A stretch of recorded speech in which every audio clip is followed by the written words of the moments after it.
My sense is in Western Buddhism, we really like Buddha and Dhamma, and Sangha is kind of like a distant third place. I went to early on a Sangha for some while, a year or two, and I think in that whole time, apart from the teacher, I only learned one person's name, and we would just have periodic pleasantries afterward, and that was it.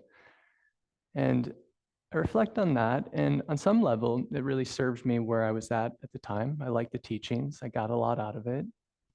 And the simple fact that there was a group of people coming every week was really inspiring. And if it was just me and the teacher showing up, I probably would have stopped going. So there was some Sangha there, some mutual inspiration just from showing up. And yet, around that time, I also started getting involved with another Sangha, which didn't really have a clear teacher, more of a facilitator. It was a small group, and it was more relational, more just discussion, less of like a central teaching. And in that, I really started to understand more fully what Sangha was all about. That Sangha was essentially a practice in the same way that meditation is a practice. Choosing to show up for community, choosing to be in relationship. And in that, rather than just have conversation be a little dry, talking about some kind of exotic state of mind or meditation, a lot of it was, okay, what's happening in your life? Let's listen to each other, hear each other, offer support, counsel, guidance. How can we apply these teachings to that? Not in a tell me your problems and let me offer you some Dharma fix-it juice, but modeling, oh, this is what it's like to have someone to talk to who isn't just trying to fix your problems, who isn't just validating your story of, yeah, that's a bunch of nonsense. You should tell them they're a jerk. It's like, oh, what is it to have a really wise person, a wise community to engage with, to interact with, to be seen in our messiness, in our wisdom, say, okay, here we are showing up together. So this begs the question, well, what is Sangha? What do we mean by this word? It's loosely translated, spiritual community, Buddhist community. I think of Sangha, a community of spiritual practitioners who come together with a shared aspiration to awaken, to live compassionately and in integrity. So really what binds us is our shared intention or aspiration. And underneath that, of course, is the view, right view. Like, what do we actually mean by living compassionately? What do we mean by awakening, by integrity? So if the views are underneath the intention, of course, what follows from intention? Oh boy, having a situation today.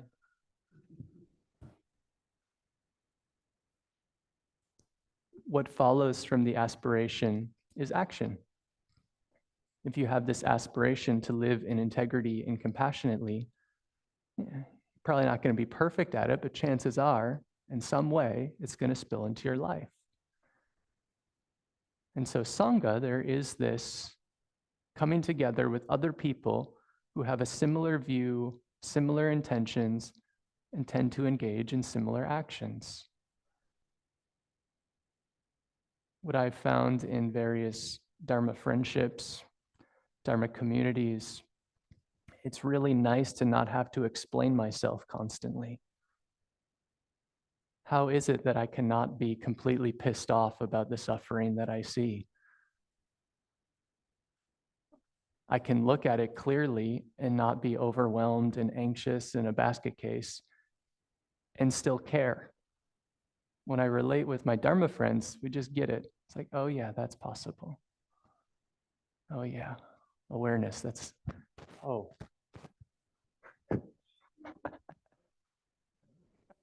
Yeah. This is a good Dharma practice in and of itself. May it fall off 3 more times. One for the Buddha, one for the Dhamma, one for the Sangha.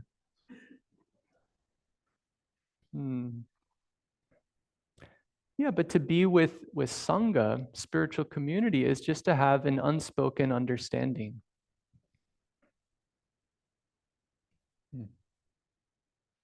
There's a quote from the Buddha I really love. He says, "I see no other thing that is so much responsible for the arising of unwholesome qualities in a person as bad friendship, and nothing so helpful for the arising of wholesome qualities as good friendship."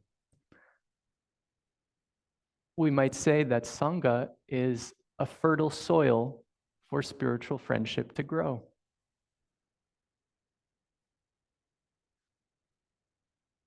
To have people modeling, oh, this is what it is to live this aspiration. To see that. To offer it to you verbally with their words, with their example.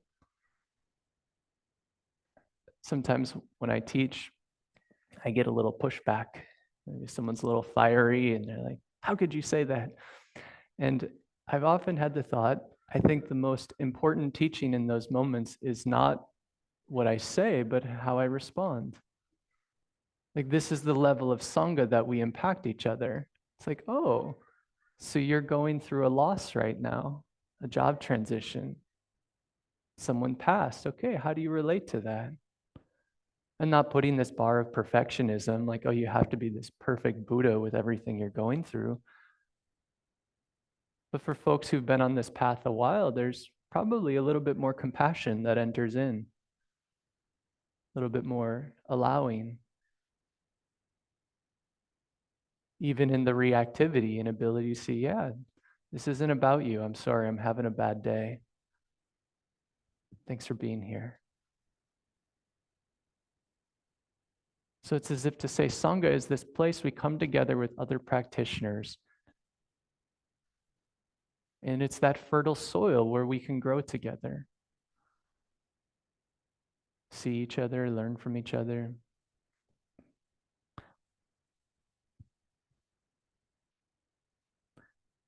Sometimes Buddhism in the West is thought of as very individualistic, but really the heart of Buddhism is very relational. The Buddha taught right away ethics, sila, and these 5 precepts: abstaining from killing, stealing, lying, sexual harm, intoxicating yourself in a way that leads to all those other things. The central ethic of Buddhism is non-harming. I don't really care how many deep, fabulous meditative states you've been in. If you go out intentionally harm people, you're not practicing Buddhism. You're not practicing Dharma. And these teachings, generosity, loving kindness, compassion, it permeates every ounce of this whole tradition.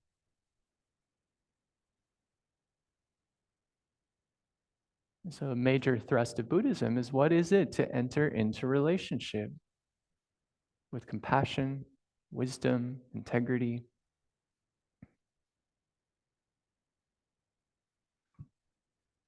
I remember being with my teacher, Utejaniya in Myanmar, and he's this Vipassana master, has written these books, and spending a bunch of time with him, start to see, oh, this guy gets in bad moods sometimes.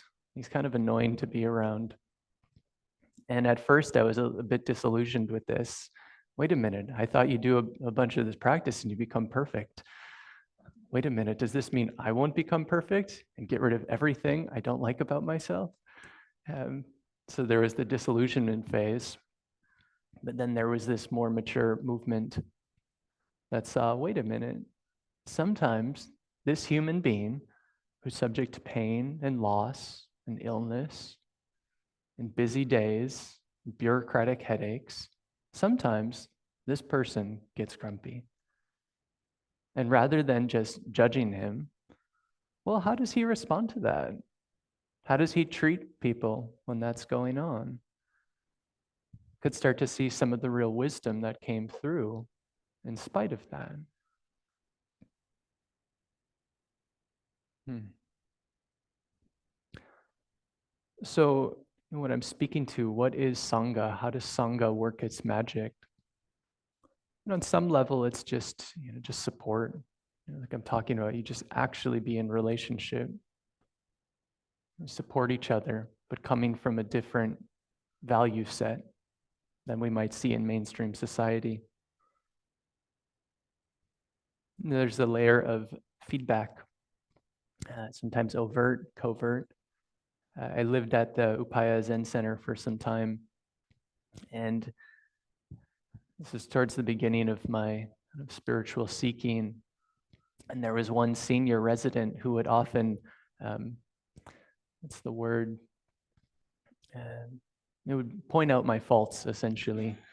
And in modern society, when someone points out our faults, we tend to get really defensive and like, well, who are you to point out my faults, you with all your faults, and lash out. But that environment was such, okay, coming from compassion, this person saying, hey, have you noticed how you tend to chant very loudly and out of tune, and everyone else can hear you? What's that about? It's like, oh, am I? Oh, sorry. It can be done with compassion and, pointing me into a deeper harmony. And I came to really appreciate that. I was like, oh, this is a place where criticism can be offered from compassion and in a safe environment where I don't need to take it personally and I can see it as a gift. And so sometimes our spiritual friends can nudge us a little this way.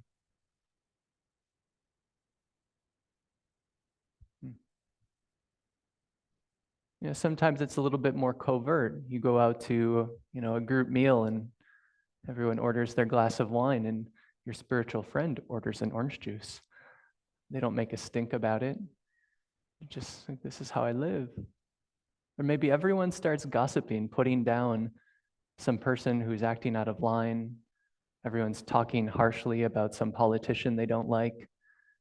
And your spiritual friend is just kind of quiet, not going to participate in that. It's like, oh, that sends a message. So having other people around just models the path. I also think a feature of Sangha is there's a degree of inclusivity.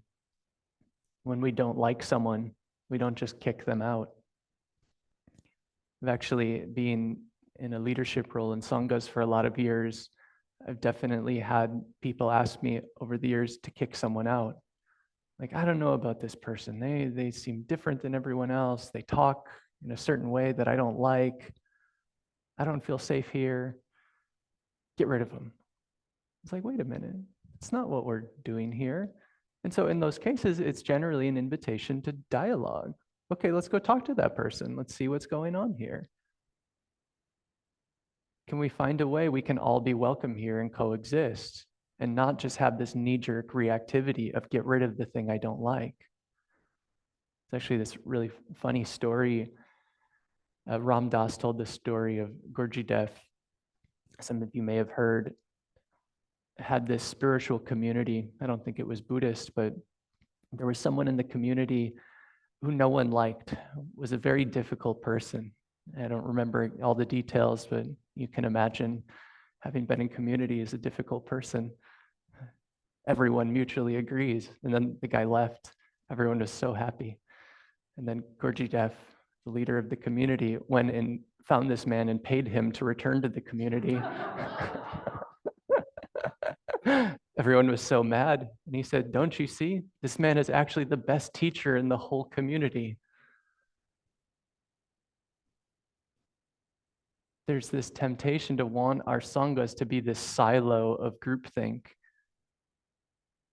But sometimes it can actually be really wonderful when we kind of meet people a little at odds. And of course, the caveat here, if someone's really causing some really, egregious harm, repeatedly doing things in spite of having dialogue and interventions, that can be appropriate to set a boundary, but it's never the first line of defense.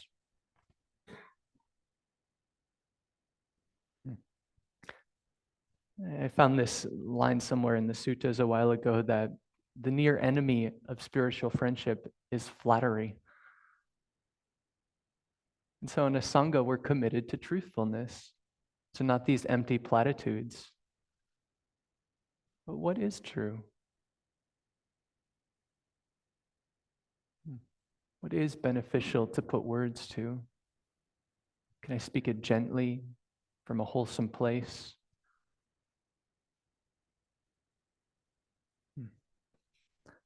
So I've just been speaking a little bit about some of these flavors of Sangha. And so one of the questions that came to mind is, how does Sangha differ from just regular community? Our workplace community, our family community. Maybe some of you are part of a pickleball community, or a running community, a poetry community.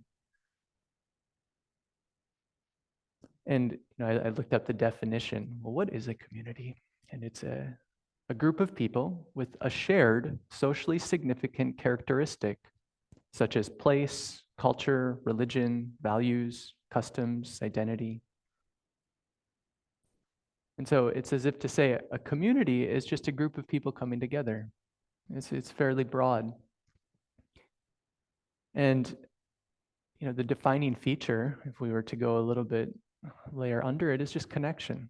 Community is about connection, connecting with other humans. And I think it's probably fairly obvious it doesn't need to be Buddhist or spiritual to be a meaningful source of connection. I've been part of and continue to be part of communities that have nothing to do with Buddhism that are very sweet and nourishing in my life. And yet, when I'm part of Dharma communities, there is something a little bit extra added. That implicit shared intention. A little bit more of a trust in what kind of feedback they give me. A little bit more inspiration in how they conduct their lives. So again, these spiritual communities, these sanghas, they revolve around that very deep shared intention and having some trust that, everyone here on some level is into that intention to live with integrity, compassionately, to awaken. And so when we go astray, we can just remind each other, not out of criticism and you're such a bad Buddhist or whatever. Just, hey, friend, I kind of noticed how you're talking to that person. What's that about? And it's, thank you. Thank you for reminding me to myself.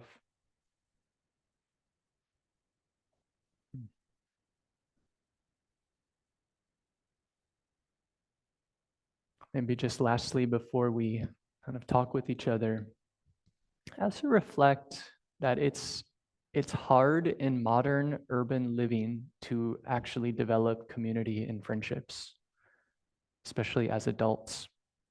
We're so fragmented societally, so many things going on, so many possibilities. Even in Portland, it's like, the other side of the river? I don't know.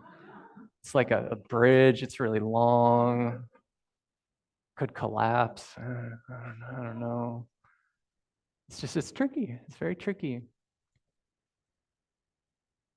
And something I said earlier, I find, certainly seen this in myself and I see this around, I think what all of us want secretly or not so secretly is we just want Sangha and community to happen to us. Kind of like when you were in school as a young person and all your friends just show up every day and it's just, it's here, it's automatic.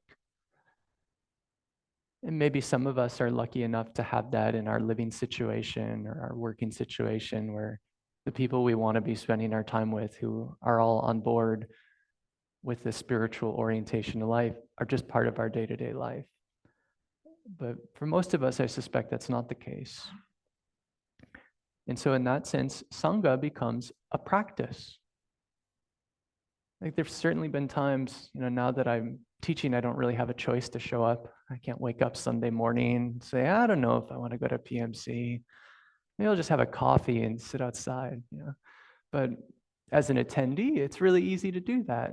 Like, I don't feel like it this week, this month. I don't know. There's this concert in town. I think I'd rather go to that. What we find to develop community, it takes some continuity, it takes patience, just continuing to show up. Something I see this community seems to be doing fairly well is also offer opportunities beyond a formal teaching to engage with each other. These sorts of more informal times, sticking around to chat, times to touch in a non-formal way. This is a part of this long-run continuity, just continuing to build these connections. This is that fertile soil where spiritual friendship sprouts.